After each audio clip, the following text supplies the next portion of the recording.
Salut les Vatosokos, j'espère que tout le monde se porte bien, même après ce match, oui, honteux, il y a pas, y a pas à dire autre chose, c'est vraiment honteux. Alors oui, Nantes a mis le bus, Nantes a mis la muraille de Chine, a mis tout ce que vous voulez, hein, mais c'est pas une raison, frère. On tenait le score à 1-0, on se prend un but à la con, hein, avec un Donnarumma type passoire à spaghetti. Bon, après, pour un Italien, les spaghettis, ça le connaît. Mais là, c'est, là, faut arrêter les conneries, quoi. Là, faut arrêter les conneries. Hein, c'est Nantes en face, frère. On joue au parc, en plus. Hein, on joue au parc. C'est Nantes en face. Une équipe à la dérive, sans leur manquer de respect. Putain, mais c'est pas possible. C'est la pire équipe que j'ai vue sous l'ère Qatari. C'est incroyable. La pire équipe. On n'est même pas capable de gagner 1-0 ou plus, gagner le match contre une équipe de Nantes qui est à la ramasse. C'est incroyable. C'est incroyable. Comment tu veux gagner en Ligue des Champions? En fait, notre place de 25e en Ligue des Champions ou 26e, en fait, on est à notre place. Qu'on le veuille ou pas, on est à notre place. On ne mérite que ça. On est naze. Et puis à un moment ou à l'autre, il va falloir commencer aussi à remettre en question Luis Enrique. Moi, je veux bien croire que c'est pas sa faute à 100%, mais il a quand même sa part de responsabilité.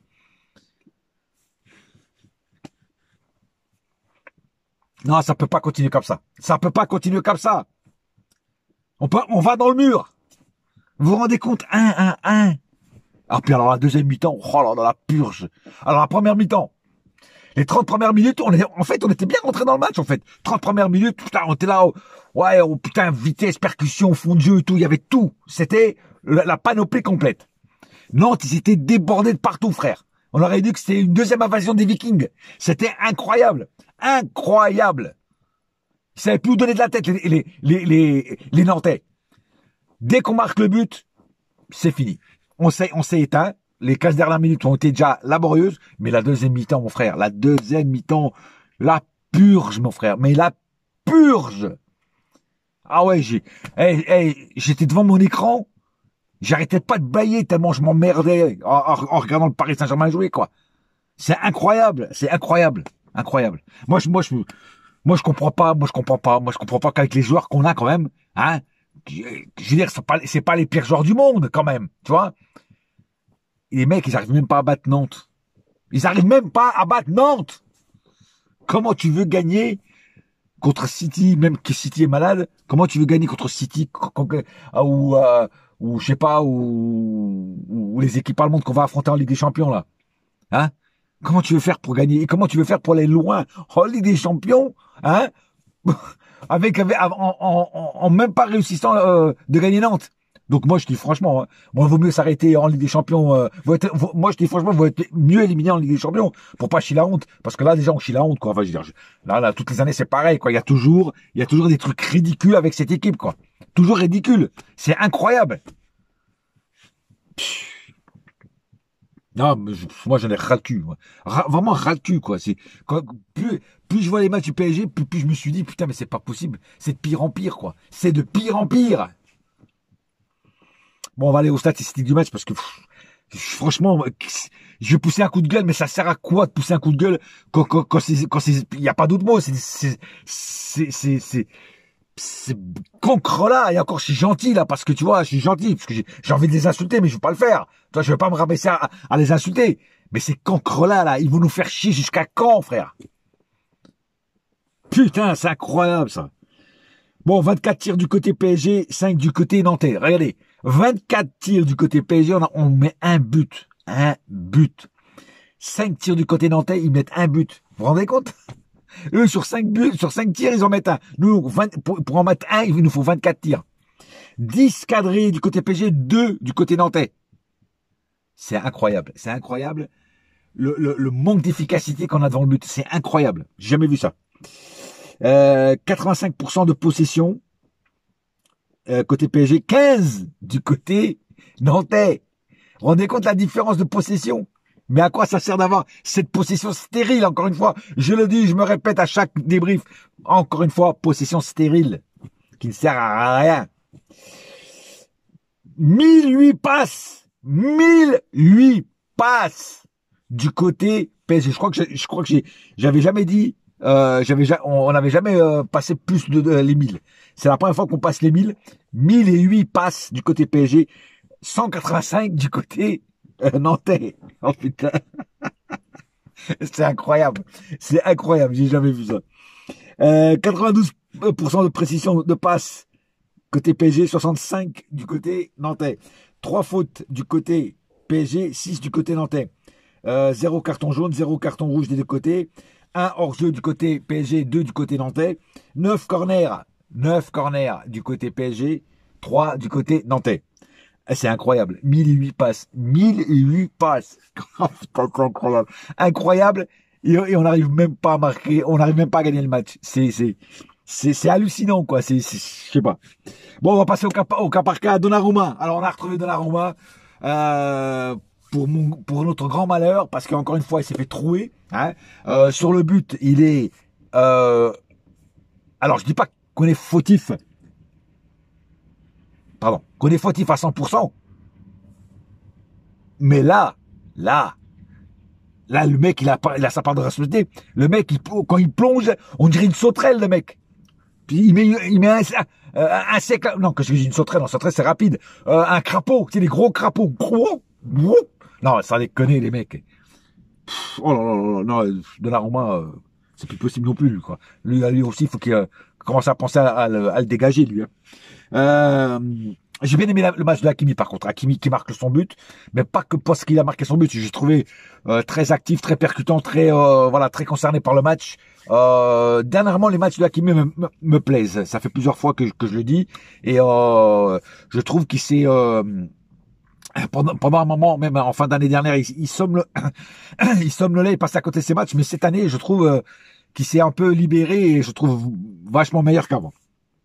Marquinhos a fait son match, pas plus, pas moins, voilà, il a fait le match à la Marquinhos. Voilà, j'ai pas grand chose à dire sur Marquinhos. Pacho, j'ai bien aimé aussi le truc à un moment, d'ailleurs, il fait une défense, il récupère le ballon sur une action très dangereuse de la part des Nantais. Pacho, pareil, a fait son taf. J'ai pas plus à dire sur le match de Pacho ce soir. Nuno Mendes, pareil, Nuno Mendes s'est battu sur le terrain. La passe qu'il fait, c'est un peu une passe D, même si c'est Ramos qui met une talonnade pour Hakimi pour le but. Donc c'est plutôt Ramos qui fait la passe D, hein, voilà. Mais bon, on va aussi dire que ça vient de Nuno Mendes, parce que ça vient de Nuno Mendes. Et j'ai plutôt trouvé un Nuno Mendes agressif sur le porteur du ballon et qui était même des fois il était même attaquant. Tu te demandais ce qu'il faisait aussi haut, c'est incroyable. Mais bon, voilà, en tout cas un Nuno Mendes qui a sorti ses griffes de tigre ce soir. Vitinha m'a un petit peu déçu, je vous mens pas. Vitinha, dernièrement, son niveau n'est pas celui-là qu'on attend et n'est pas celui-là qu'on a coutume et l'habitude de voir quand il joue. Vitinha est très très en dessous de son niveau d'habitude, et ça me préoccupe un petit peu parce que Vitinha est une pièce maîtresse du puzzle et ou de l'échiquier, et quand il n'est pas bon ou bien, c'est grave. Voilà, c'est grave. Donc on va dire un match moyen de Vitinha. João Neves. Alors João Neves, il me régale. Il m'a régalé tout le long. C'est un mec qui fait des... Alors, il est partout. Neves, il est partout. Alors, c'est un milieu, mais tu peux le voir devant. Tu le vois aller en défense, aider la défense, récupérer des balles en défense. Il est partout, ce gamin. C'est incroyable. Il faudrait voir combien de kilomètres il fait par match, mais c'est incroyable. Et c'est là que je me dis qu'il y a un problème avec Luis Enrique, parce que quand tu vois qu'il sort quelqu'un du milieu et qu'il te sort, pour moi, le meilleur milieu du match, et la plupart du temps de tous les matchs, hein, c'est quand même Neves. Tu le vois sortir Neves, tu vois, et laisser Ruiz, qui a été encore éclaté au sol ce soir, hein, on va pas se mentir. D'ailleurs, on parle tout de suite de Ruiz, encore une fois éclaté au sol. Que dalle, il a rien apporté du tout, et le mec il le laisse sur le terrain. Alors je sais pas, parce que comme il est espagnol, ils sont tous les deux espagnols, peut-être qu'il le laisse. Ouais, voilà, je vais donner le machin à mon compatriote, mais c'est pas comme ça qu'on coach. Si ton compatriote est merdique, il faut le sortir, compatriote ou pas compatriote. Voilà. Moi, si je suis entraîneur du PSG et que je vois Vitinha ou que je vois Nuno Mendes ou que je vois n'importe quel Portugais ne pas être au top, je le sors. Je le sors. Voilà. Même si ça me fait mal, je le sors. Voilà. Mais bon. Voilà. Mais non, sinon, Neves, impeccable encore une fois. Voilà. Rien à dire sur Neves. Voilà. Et puis, voilà. Merde. Fabien Ruiz, je l'ai déjà dit, éclaté au sol ce soir. Fabienne, qui sera encore dans mes flops. Décidément, je pense que Fabien Ruiz, je vais arrêter de le regarder jouer, tu vois, parce que en fait, je crois que je vais le mettre chaque fois qu'il sera titulaire, je le mettrai dans les flops parce que ça ne sert à rien de regarder. Il y joue toujours de la même façon, c'est-à-dire complètement éclaté. Voilà. Le jeu de Ruiz, il est éclaté. Alors Lee, ce soir, il m'a énervé. Lee, ce soir, il a joué, il nous a fait une Dembélé. Il voulait dribbler tout le monde. Voilà. Alors moi, il commençait à me casser les couilles. Aujourd'hui, c'était pas Jackie Chan, c'était Jackie à chier. Hein, non, sans les connaître. Hey, il m'a trop énervé, Lee, ce soir. Hein. Franchement, c'était trop énervant. Il voulait tout faire. Et puis il se faisait piquer le ballon. Il voulait dribbler tout le monde, ce mec. Non, je te jure, on aurait dit que c'était le Dembélé version asiatique. Ah non, mais à un moment aussi, lui, il faut qu'il arrête. Hein. Putain. Ouais, c'est pareil. Moi, il sera dans mes flops, Lee, parce qu'il m'a vraiment trop énervé ce soir. Hein. Voilà. Barcola, pareil, Barcola. Très mauvais ce soir, encore une fois. Très mauvais, Barcola. Je suis désolé, Barcola, très mauvais. Aucun impact sur le jeu, aucune ambition, aucune prise de décision de la part de Barcola. À un moment, je te l'ai donné, tu me l'as redonné, puis voilà. Et puis personne ose tirer au but, ça m'énerve. Ça m'énerve. Des fois, ils ont une occasion, ils sont devant le but. Au lieu de tirer, non, il a pas ça, je sais pas qui. Putain, mais les mecs, mais osez tirer au but, putain de merde. C'est incroyable, ça. C'est incroyable. Non, c'est... Barcola, pareil, tu seras dans mes flops. Je suis désolé. Alors, voilà, ce soir, ça sera Lee, Barcola et Fabien Ruiz. Voilà, ça sera mes 3 flops de la soirée. Et enfin Ramos. Alors Ramos ce soir, bien sûr, n'a pas été étincelant. Mais après, moi, je vous dis franchement, pendant la mi-temps, je voyais des commentaires sur Facebook qui me faisait vraiment rire, quoi. Alors tout le monde a le droit de donner son avis, mais les mecs, avant d'écrire des trucs débiles, pensez et un petit peu de jeu, pensez 2 fois ce que vous allez écrire. J'ai vu plein de commentaires, mais vraiment des trucs sur Ramos. Ouais, Ramos il est dégueulasse. Ouais, Ramos il est pas bon. Ramos c'est... Mais les mecs ils reviennent de blessure, le mec. Ça fait 3-4 mois qu'il a pas joué. Il a joué 20 minutes avec le Bayern de Munich. Hein, le mec il revient de blessure, tu veux qu'il fasse quoi? Qu'il marque 10 buts. Les mecs, et puis en plus faut lui passer le ballon. Si tu regardes bien durant le match, pratiquement personne lui passait le ballon. Comment tu veux qu'il marque des buts? Ah, il est obligé de se replier pratiquement au milieu pour aller chercher des ballons.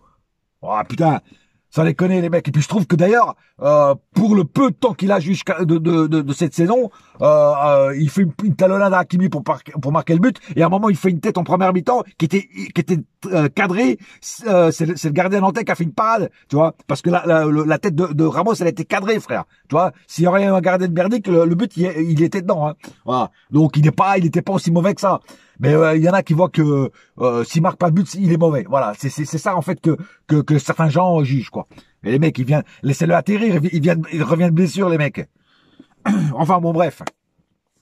Ramos, voilà, la tête qu'il met, la petite talonnade qu'il met à Hakimi sur un centre de Nuno Mendes pour Hakimi, j'ai trouvé que c'était du rentard. Alors oui, il a pas marqué, oui, il a pas été tueur devant le but. Mais comme j'ai dit, si vous regardez bien le match, combien de personnes lui passent le ballon? Combien? Il n'y en a pas beaucoup. Barcola, il lui passe pas le ballon. Dembélé, il lui passe pas le ballon. Lee, il lui passe pas le ballon. Le seul, je crois, qui passait le ballon, c'était Mendes, Neves, Hakimi. Voilà. Hakimi. Le reste, c'était pas, personne lui passait le ballon. Donc, à un moment ou à l'autre, quand je dis qu'il passait le ballon, ils en passaient un, comme ça, de temps en temps. Un. Tu vois, voilà, c'était pas une avalanche de ballons sur Ramos. Hein. Alors il y en a qui vont dire ouais, mais tu prends sa défense parce qu'il est c'est ton compatriote. Mais non, je prends pas sa défense, frère. Les mecs ils viennent d'arriver de blessure. Laissez-lui le temps, bordel de merde. Sans déconner. Mais bon, après la rentrée, j'ai bien aimé la rentrée pour une fois. J'ai bien aimé la rentrée de Doué. Doué a fait une bonne entrée, il s'est battu comme un lion, il a été vraiment agressif aussi sur le porteur de ballon, il a essayé de marquer un but. J'ai vraiment aimé la rentrée de Doué. Aujourd'hui, tu as été doué, même si t'as pas marqué de but, tu as été doué. Voilà. Qui c'est qu'il y avait encore Zaïre Emery. Bof, moyen.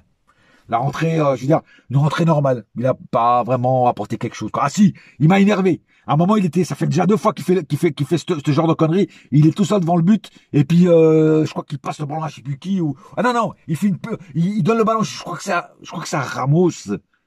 Ouais, je crois que c'est à Ramos. Il lui fait une pichenette comme si, non, en fait, non, il fait même pas de passe à Ramos. Il tire comme s'il faisait une passe à Ramos, tu vois. Et en fait, ça se voit qu'il voulait tirer. Mais en fait, avec aucune force dans le shoot, dans le tir.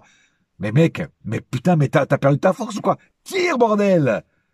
Ah, sans déconner, il m'a énervé, Zaïre Emery. Ça fait déjà 2 fois qu'il fait ça, hein.